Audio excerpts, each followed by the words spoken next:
Welcome to my channel Rakesh knowledge corner. बच्चों, मैंने French revolution का इंट्रोडक्टरी पार्ट आपको मैंने समझाया था। जो नेक्स्ट जो पार्ट है, जो French society during the late 18th century, जिसके बारे में हम राजा के परिचय के बारे में आपको बता रहे हैं। 1774 लुइस 16 जो बॉबर्ट फैमिली का था, वह फ्रांस के राजनीति पे बैठा। वह बैठने के बाद तब उसके बाद जो है वह ऑस्ट्रियन प्रिंस मैरी एंटोनी से उसने शादी की और वह एक भव्य एक महल था, जो वह उस महल में रहता था, जो कि बहुत विशाल था। अब वहां की राजनीतिक फ्रांस की जो राजनीतिक पद्धति थी बच्चों, वह पद्धति जो थी वह एब्सोल्यूटिस्ट मोनार्की था। एब्सोल्यूटिस्ट मोनार्की या एब्सोल्यूट मोनार्की का अर्थ होता है निरंकुश शासन। जो शासन का वो जज करने का अधिकार, कानून बनाने का अधिकार और लागू करने का अधिकार और मिलिट्री सैनिक का अधिकार, जो आदमी एक आदमी के हाथ में हो, वह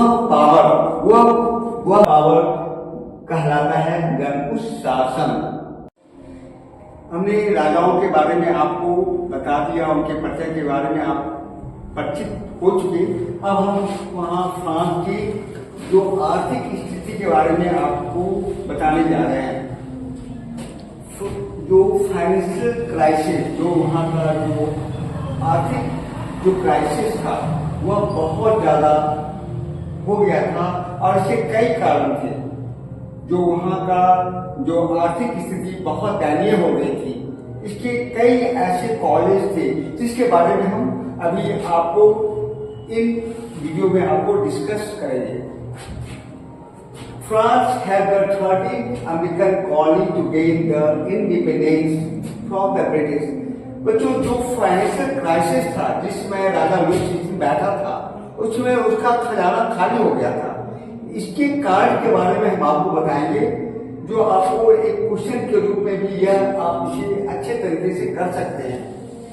तो जो आर्थिक जो वहां की कठिनाइयां थी, उसके बारे में फ्रांस जो ऐसा क्या कारण हो गया था कि फ्रांस का जो खजाना खाली हो गया था।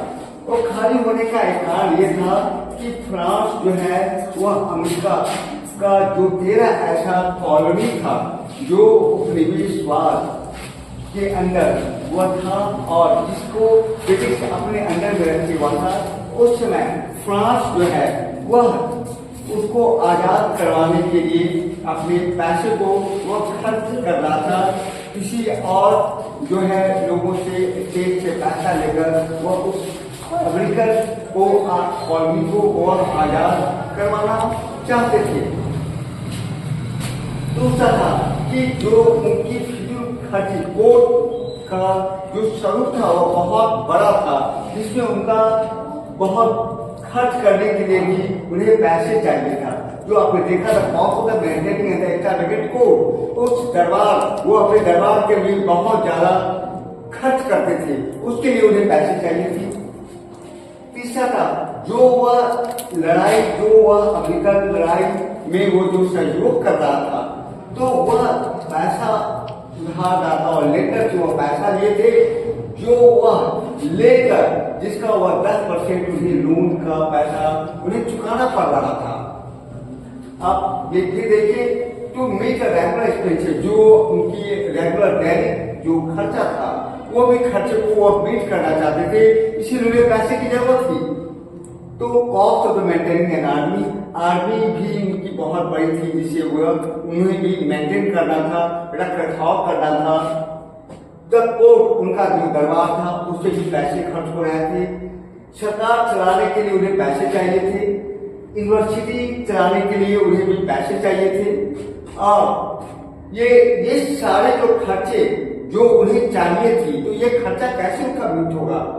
तो उस खर्चा के लिए जो आपने देखा, ये सारे और भी फैक्टर, जितने भी फैक्टर थे, लुइस 16 को पैसे की आवश्यकता पड़ी। सो वह फोर्स टू, तो वह उसे फोर्स किया कि आप जो है टैक्स कर्ज को बढ़ाएं और जिसका परिणाम था जो थर्ड स्टेज में वह असंतोष ज्ञात हो गया था।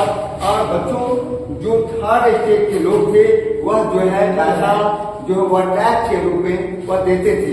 जब आप सामाजिक विधि व्यवस्था के बारे में पढ़ेंगे तब आपको यह पता चलेगा कि फर्स्ट स्टेज, सेकेंड स्टेज और थर्ड स्टेज तीनों स्टेज की अपनी अपनी धारणाएं थी। और थर्ड स्टेज के लोग जो थे वह टैक्स को पे करते थे। फर्स्ट और सेकेंड स्टेज के जो लोग थे जैसे क्लर्जी और नॉबिलिटी जो प्रिविलेज क्लास कहलाते थे उन्हें टैक्स देने का अधिकार नहीं था, राजाओं से उसे ये कर मुक्त थे।